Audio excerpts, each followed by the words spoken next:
Russia युक्रेनमध्ये 3 वर्षांपासून सुरू असलेले युद्ध थांबवण्यासाठी अमेरिकेचे राष्ट्राध्यक्ष डोनाल्ड ट्रम्प यांचे कसोशीचे प्रयत्न दिसतात।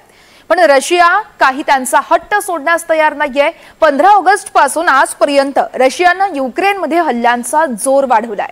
गेल्या 8 दिवसांमध्ये रशियाने युक्रेनमध्ये 1000 लॉंग रेंज हे ड्रोन त्या ठिकाणी लागलेले आहेत। त्या ड्रोन्सच्या माध्यमातून हल्ला केलाय। गुरुवारी 574 ड्रोन आणि 40 क्षेपणास्त्रांनी युक्रेनच्या विविध शहरांमध्ये देखील मारा करण्यात आला। तिकडे रशिया आणि अमेरिका यांच्यात अलास्कामध्ये नेमकी काय चर्चा झाली याचा तपशील आता पुढे येऊ लागलाय। पाहूयात रशियामध्ये नेमकं काय सुरू आहे या रिपोर्टमधून।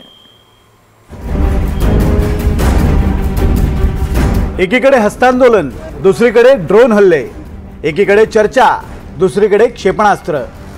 रशियाने युक्रेनच्या बाबतीत नेमकी हीच रणनीती आखली आहे। रशिया आणि अमेरिकेचे अध्यक्ष 15 ऑगस्टला अलास्कामधील अमेरिकन वायुसेनेच्या तळावर भेटले। त्यांच्यात 3 तास चर्चा झाली, पण त्यातून युद्ध थांबवण्याच्या दृष्टीने फारशी प्रगती झाली नसावी असं मानायला वाव आहे।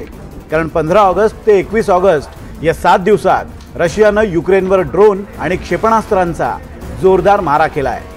अगदी गुरुवारचाच विचार केला तर युक्रेनच्या पश्चिमेला असलेल्या लिव्हिव शहरात रशियाच्या क्षेपणास्त्रांचा मारा करण्यात आला। यात एकाचा मृत्यू झाला तर 3 जण जखमी झालेत। अमेरिकेचे अध्यक्ष डोनाल्ड ट्रम्प आणि रशियाचे अध्यक्ष व्लादिमीर पुतिन यांच्यातल्या ऐतिहासिक भेटीला एक आठवडा उलटून गेला तरी युक्रेनमधील युद्ध थांबण्याचं काही नाव घेत नाहीये। उलट रशिया आणि युक्रेनमधले आपले हल्ले अतिशय तीव्र केलेले आहेत। प्रथमदर्शनी हे ट्रम्प यांचं अपयश आहे, कारण ट्रम्प यांचा एक असा समज आहे की त्यांनी जगातली 6 युद्ध थांबवलेली आहेत आणि कदाचित हे 7वं युद्ध ते थांबवत आहेत, पण प्रत्यक्षात परिस्थिती तशी नाहीये। कालच्या हल्ल्यात एकूण 26 इमारतींचं नुकसान झालंय। त्यापैकी एक इमारत बालवाडीची होती। रशियाने क्रूज मिसाईलचा मारा केलाय। गेल्या 3 वर्षात युक्रेनच्या पश्चिम भागाचं सर्वाधिक नुकसान झालंय। काल रशियाने 574 ड्रोन्स आणि 40 बॅलिस्टिक क्षेपणास्त्र रशियाच्या दिशेने सोडली। गेल्या 3 वर्षातल्या सर्वात मोठ्या हल्ल्यापैकी एक असं या हल्ल्याचं वर्णन करण्यात आलंय। रशियन वायुसेनेने सुद्धा या हल्ल्यात सहभाग नोंदवला। खरं तर गेल्या आठवड्यात आधी पुतिन आणि मग झेलेन्स्की यांच्याशी ट्रम्प यांनी युद्ध थांबवण्यासंदर्भात चर्चा केली। यावेळी युद्ध लवकरच थांबेल असं चित्र जगासमोर निर्माण झालं होतं, पण प्रत्यक्षात रशिया आणखी जोमानं सक्रिय झालाय। हे युद्ध थांबत असताना त्याच्यामध्ये युद्धविरामाच्या कोणत्या अटी शर्ती असायला हवेत याच्याबद्दल दोन्ही बाजूंमध्ये मतभेद आहेत।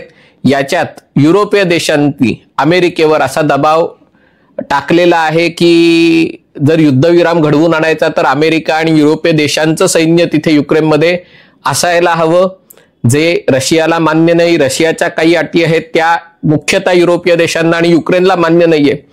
या बाबतीत अमेरिकेचा कल थोडासा रशियाच्या बाजूनी आहे, पण उघडपणे ते भूमिका घेऊ शकत नाहीत आणि त्यामुळे कदाचित अमेरिका अधिक तटस्थपणे वागते। रॉयटर्सने दिलेल्या माहितीनुसार अलास्कामध्ये ट्रम्प आणि पुतिन यांच्यात झालेल्या चर्चेत पुतिन यांनी 3 प्रमुख अटी घातल्या।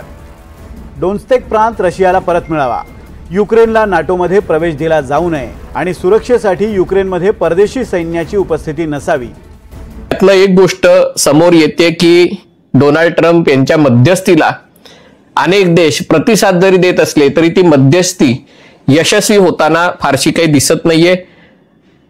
व्लादिमीर पुतिन यांनी रशियाने जो काल हल्ला केला त्याच्यामध्ये 500हून अधिक ड्रोन आणि अनेक बॅलिस्टिक मिसाईलचा वापर करण्यात आला आणि त्याच्यामध्ये एका अमेरिकन कंपनीवरही युक्रेनमधल्या हल्ला करण्यात आलेला आहे।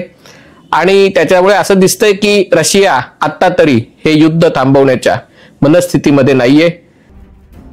युद्ध थांबेल की नाही याबद्दल साशंकता असतानाच रशियाने गेल्या 8 दिवसात 1000 लॉंग रेंज ड्रोन्सनी युक्रेनवर हल्ले केले आहेत। रशियाचे हे हल्ले युद्ध संपण्याआधीचे शेवटचे हल्ले असण्याची शक्यता नाकारता येत नाही, कारण युद्ध थांबवण्याची वेळ आलीच तर जास्तीत जास्त प्रदेश आपल्या अधिपत्याखाली असावा यासाठी रशियाचा प्रयत्न असण्याची शक्यता आहे। त्यामुळे रशिया युक्रेन युद्ध लवकर थांबण्याची आशा असली तरीही दिवसेंदिवस ती धूसर होते हे नक्की।